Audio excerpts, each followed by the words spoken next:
Most people don't have money problems, they have spending structure problems. And that's why increasing income almost never solves the problem. There is a simple rule that subtly separates people who create wealth from people who feel stuck. And it is called quite simply 75, 10, 15. If this is just numbers to you and you're already thinking about watching the next video, let's figure out what it is. My name is Felix. I spend a lot of time studying money decisions most people never question. If this video makes you rethink even one of yours, it's really worth watching till the end. The first step here is the 75% rule. Imagine that you divide every dollar you earn in advance. A maximum of 75 cents of it is money that you can safely spend on living expenses. This includes everything that is normal and necessary for a comfortable existence: housing, food, transportation, and any everyday expenses that make life comfortable. It's even better if you can spend less than 75%. But the most valuable thing about this rule isn't even the savings. Its power lies in the fact that it gives you freedom while encouraging you to be more mindful of your decisions, subtly nudging you toward a couple of really important habits that over time begin to significantly change your financial picture. First of all, this limit subtly teaches you to stop more often and ask yourself simple questions.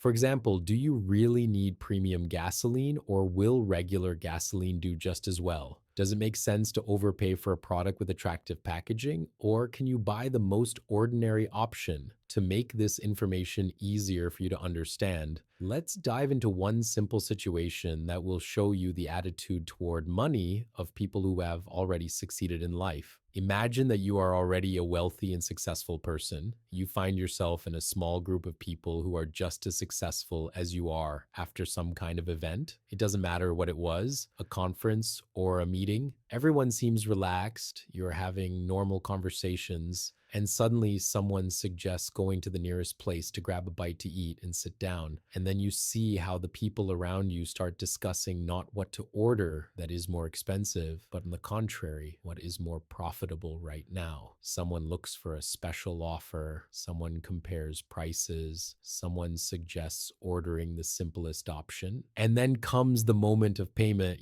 They calmly take out their phones and start counting every cent. Who bought what? Who is paying for what? And here it is important to pause and remember that all these people can afford not to think about money at all. And it is at moments like these that it becomes clear that what is important to them is not status, but the real value of what they are paying for. And that's exactly what the 75% rule tells us. It teaches us not to look at a pretty picture or Instagram post, but at how much it's really worth the money. Most financial gurus will tell you, stop buying that Red Bull and invest the money instead. And to be honest, I think that's the wrong approach. If a $3 Red Bull makes your day significantly better, helping you wake up, gather your thoughts, and be more productive, then the value you get is much greater than those $3. Then there's nothing wrong with it. Buy it without worry or guilt. We don't have so many joys in life that we should limit ourselves from small ones that bring us good mood for the day.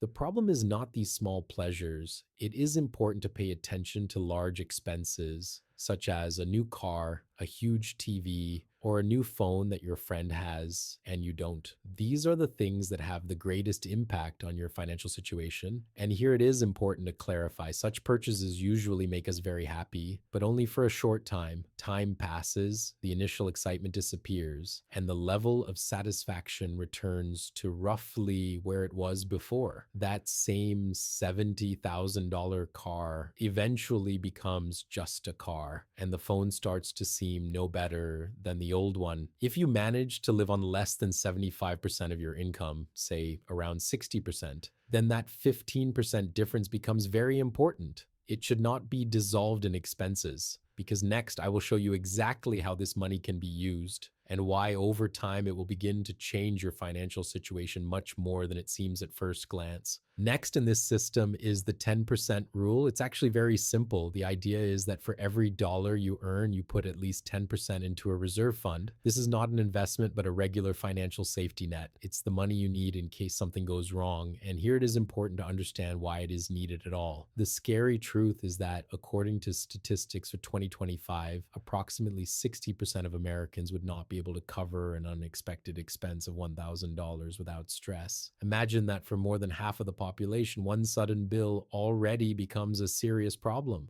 Let's clarify right away that a reserve fund is money that you specifically set aside for really difficult times. And here it is important to clarify right away that emergencies are not spontaneous night parties, going to a bar with friends, or a sudden desire to order food in the middle of the night. This money is needed when things don't go as planned. For example, when your apartment is flooded, when you find yourself far from home with no clear way out of the situation and without financial reserves, such problems are really difficult to solve. Let me give you a simple and clear example. Imagine this situation. For example, you live in Arizona, but you decide to go alone or with friends to California. Once in California, you get into a serious accident. The car is badly damaged. The biggest problem is that you are in a completely different state and don't know anyone there, and the repair shop tells you that the repairs will cost about $7,000. At this point, you have two options. The first and least pleasant option is to go into debt or take out a loan to repair the car. The second option is much more pleasant. Since you learned how to manage your finances, you remembered your reserve fund and easily solved this problem without any unnecessary headaches. Figuring out exactly how much money you need in your emergency fund is actually quite simple. You don't need to be a financial expert to do this. Just make a regular list and write down all your monthly expenses, rent or mortgage, food, transportation, subscriptions, then take the total amount and multiply it by 5. If, for example, your monthly expenses are around $3,000, you need to save up for about 5 months of living expenses. That is about $15,000. This will be your goal for your emergency fund. Once you understand how much money you need, the next step is to commit to actually saving it. I know how it really is. First, you watch a video like mine and decide that you'll start tomorrow, but tomorrow comes and the piggy bank or account you set up for this purpose remains empty. And then you'll say, okay, Felix, but where's the best place to keep my savings? Deciding where to keep your savings is just as important as getting started. Many people keep their savings in regular savings accounts at large banks out of habit. The problem is that such accounts often offer very low interest rates. At the same time, there are high yield savings accounts that offer much more attractive terms. The difference can be significant. For example, with a low interest rate, you will earn literally a few dozen dollars on $10,000 over the course of a year. With a higher rate, you will earn several $100s. This won't make you rich overnight, but it will allow your money to work a little more efficiently without additional risks. And here it is important to note that your reserve fund should not grow indefinitely. Once you have enough savings to cover about 5 months of living expenses, you can stop actively contributing to your reserve fund and just leave those 10% there. I will show you what to do with them later. Next in the system is the 15% rule. It says that for every dollar you earn, you invest at least 15%. That is 15 cents in your future.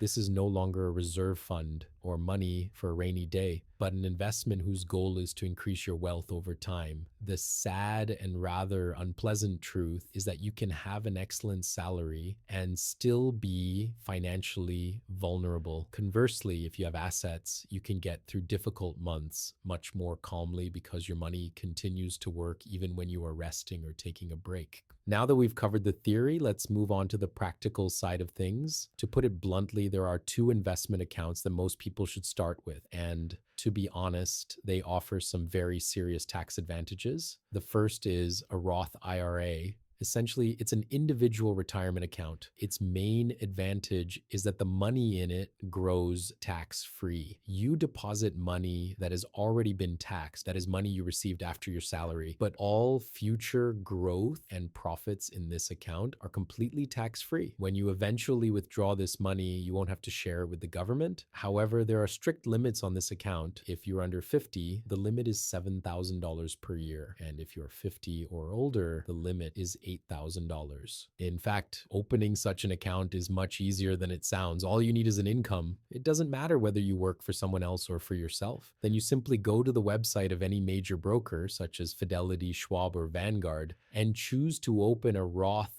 IRA. After opening the account, transfer money there from your regular bank account. The second important account is a 401k. It can only be opened through your employer if the company offers such a program. Unlike a Roth IRA, money goes into this account before taxes. This means that part of your salary goes directly into investments and you pay taxes on this money later when you withdraw it. The idea is that after retirement, your income is usually lower, so you will most likely pay less in taxes in the future. And if you put all this together, it becomes clear that this system is not about austerity or giving up a normal life. It's about order. It's about first securing your base, then protecting yourself from unexpected blows, and only then starting to build your future. If this video has helped you look at your money differently, please like it and subscribe to the channel.